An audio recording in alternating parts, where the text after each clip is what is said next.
ദൈവവചനത്തോട് ഒരു ആഭിമുഖ്യം വളർത്തി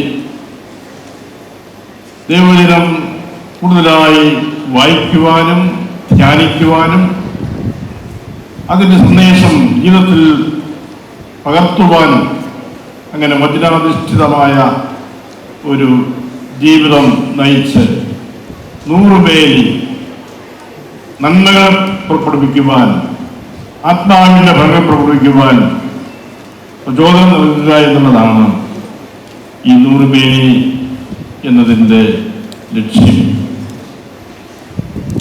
നമുക്കറിയാം, നമ്മുടെ സഭ ഇക്കാലവും വചനത്തിന് ഏറെ പ്രാധാന്യം കൊടുത്ത ഒരു സഭയായിരുന്നു. നമ്മുടെ സഭയുടെ പാരമ്പര്യം അതായിരുന്നു.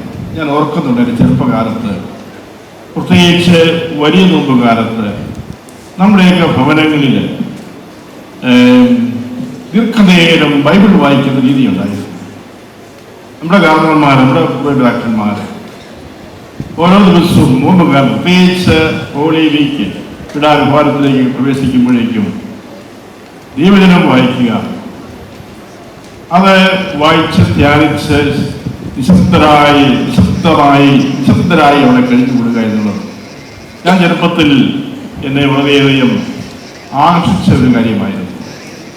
അങ്ങനെ ഒരു വചനാഭിമുഖ്യമുള്ള ഒരു വിശ്വാസ പാരമ്പര്യം നമുക്കുണ്ട്. നമുക്കറിയാമല്ലോ, നമ്മുടെ തന്നെ നമ്മുടെ സഭയിലെ ആരാധനാക്രമത്തിലാണ് ഈ വചന പ്രഘോഷണത്തിന് വളരെയേറെ പ്രാധാന്യം കൊടുത്തിരിക്കുന്നത്. ആഘോഷമായ വചന സൂക്ഷിയാണ് നമ്മുടെ ആരാധനാക്രമത്തിൽ. നമ്മുടെ കുർബാനയിൽ, നമ്മുടെ രാസക്രമത്തിൽ എന്നൊക്കെ പറയുമ്പോൾ ഇത്ര ആഘോഷമായിട്ട് അത് ഗാനരൂപത്തിലും അത് വാക്രൂപത്തിലും ഒക്കെ വചനം പ്രഘോഷിക്കുന്ന മനോഹര ഹൃദയസ്പർശിയായ വചന ശുശ്രൂഷ നമ്മുടെ പ്രാർത്ഥനാരൂപത്തിൻ്റെ അവിഭാജ്യ ഘടകമാണ്. നമ്മുടെ ദേവാലയങ്ങളിലാണ് പ്രത്യേകമായൊരു വചനവേദി ആഘോഷമായിട്ട് ക്രമീകരിക്കപ്പെടുന്നു. അവിടെ നിന്നുകൊണ്ട് വചനം പ്രഘോഷിക്കുന്നു. വചനവേദി, ഹൃദയമാനം വിളിക്കുന്ന വചനവേദി. ഇതെല്ലാം നമുക്ക് വചനത്തിന് നമ്മുടെ വിശ്വാസ ജീവിതത്തിലും വിശ്വാസ പാരമ്പര്യങ്ങളിലും എത്രമാത്രം പ്രാധാന്യം കൽപ്പിക്കപ്പെട്ടിരിക്കുന്നു എന്നതിൻ്റെ സാക്ഷ്യങ്ങളാണ്. എന്നാൽ പിന്നെ നമുക്കറിയാം, ആ വചനത്തോടുള്ള ആഭിമുഖ്യം ഒത്തിരി കുറഞ്ഞു പോകുന്ന ഒരു സാഹചര്യവും നമ്മൾ കാണുന്നുണ്ട്. അങ്ങനെയുള്ള ഒരു സാഹചര്യത്തിൽ അതൊന്ന് ഊതി കത്തിക്കുക, ഈ വചനത്തോടുള്ള ദൈവത്തോടുള്ള ആ ഒരു ആഭിമുഖ്യം, അതിനോടുള്ള ആദരവ്, ഭക്തി, അതൊന്ന് ഊതി ജ്വലിപ്പിക്കുക എന്നുള്ള ലക്ഷ്യമാണ് നമുക്ക് ഈ 100 പേരുടെ പിന്നിൽ ഉള്ളത് എന്ന് നമുക്ക് എല്ലാവർക്കും അറിയാം.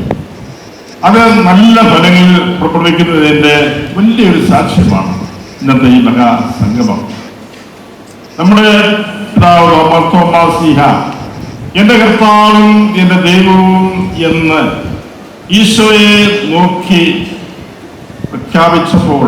പ്രഘോഷിച്ചപ്പോൾ വാസ്തവത്തിൽ നമ്മുടെ സഭയെ തോമാ ശ്ലീഹ ഗർഭം ധരിക്കുകയായി. അവൻ എൻ്റെ കർത്താവും ദൈവവും, ഈശോ മിശിഹായെ കർത്താവും ദൈവവുമായി ഏറ്റുപറയുമ്പോഴാണ് നമ്മുടെ വിശ്വാസം അതിൻ്റെ പൂർണ്ണതയിൽ എത്തുക എന്ന് പറയുന്നത്. അപ്പോൾ അന്ന് തോമാ ശ്ലീഹ നമ്മുടെ സഭയെ ഗർഭം ധരിച്ചു എന്ന് പറയാൻ സാധിക്കും. നമുക്കും പോയി അവനോടൊപ്പം മരിക്കാം എന്ന് പറഞ്ഞപ്പോൾ തോമാ ശ്ലീഹ ഈ വിത്ത് അവിടെ പാകുകയായിരുന്നു. ആ വിത്ത് നിലത്ത് വീണ് അഴിഞ്ഞു തുടങ്ങുകയായിരുന്നു. അങ്ങനെ അത് 100 പേര് ഫലം പുറപ്പെടുവിക്കുന്ന ഒരു വൻ വൃക്ഷമായിട്ട് മാറിയിരിക്കുന്നു. ആ സഭയുടെ ഊർജ സ്രോതസ് ദൈവത്തിൻ്റെ വചനമാണ്. ആ വചനം വിശുദ്ധ കുർബാനയിൽ നമുക്ക് അതിൻ്റെ പൂർണ്ണതയിൽ സ്വീകരിക്കാൻ സാധിക്കുന്നു.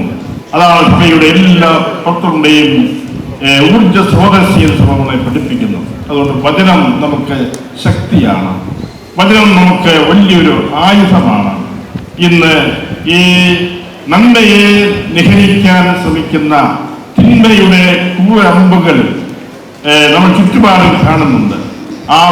ആ കൂരമ്പുകളെ തകർക്കുവാൻ പര്യാപ്തമായ ദൈവത്തിൻ്റെ ആയുധമാണ് ദൈവത്തിന്റെ ഈ വചനം. സാത്താനെ തന്റെ വചനം കൊണ്ട് വേദവചനം കൊണ്ട് പരാജയപ്പെടുത്തിയ ഈശോയുടെ മാതൃക തന്നെയാണ് നമ്മൾ സ്വീകരിക്കുന്നത്. വചനം ക്രിസ്തമാക്കുന്നതിലൂടെ നമ്മൾ തിന്മയ്ക്കെതിരെ അടരാടാനുള്ള വലിയ ഒരു ആയുധ ശേഖരം നമ്മൾ സമാഹരിക്കുകയാണ്. അതാണ് വചനം ക്രിസ്തമാക്കുന്നതിന്റെ അർത്ഥം. ഏത് അവസരത്തും ഏത് ചുറ്റുപാടിൽ നിന്ന് ഏത് വശത്തു നിന്ന് ആക്രമണം ഉണ്ടായാലും ശരി, അതിനെ തകർക്കാൻ പറ്റുന്ന രീതിയിലുള്ള ആയുധ ശേഖരം അത് വേദപുസ്തകത്തിലുണ്ട്. അതാണ് വിശുദ്ധ വചനം എന്ന് പറയുന്നത്. അതുകൊണ്ട് അത് സ്വന്തമാക്കുവാൻ, അത് കണ്ടെത്തുവാൻ, അത് തിരിച്ചറിയുവാൻ, ആ ആയുധം എടുത്തുപയോഗിക്കുവാൻ ഉള്ള ആ ഒരു ഉന്മേഷം പകരുക എന്നുള്ളതാണ് നമ്മുടെ ഈ നൂറുമേനി ശ്രമിക്കുന്നത്. പ്രിയപ്പെട്ട, ഞാൻ നിങ്ങൾ എല്ലാവരെയും അഭിനന്ദിക്കുകയാണ്. കൊച്ചു കുഞ്ഞുങ്ങൾ മുതൽ മുതിർന്ന പ്രായമായവർ വരെ, വലിയ കൊച്ചുമാർ വരെയുള്ളവര് ഈ വചനത്തിന്റെ ആയുധം എടുത്തുപയോഗിക്കുവാൻ സജ്ജരായിരിക്കുന്നു. അവരെ കേൾപ്പുള്ളവരായിരിക്കുന്നു എന്നുള്ളത്. അതുകൊണ്ട് ഈ വചനവേദിയിലും 100 മേനി ഫലങ്ങൾ പുറപ്പെടുവിച്ച് അത് ഈ നമ്മുടെ ഈ സമൂഹത്തെ കൂടുതൽ ചൈതന്യവത്താക്കട്ടെ എന്ന് ഞാൻ പ്രത്യേകമായിട്ട് പ്രാർത്ഥിക്കുകയാണ്.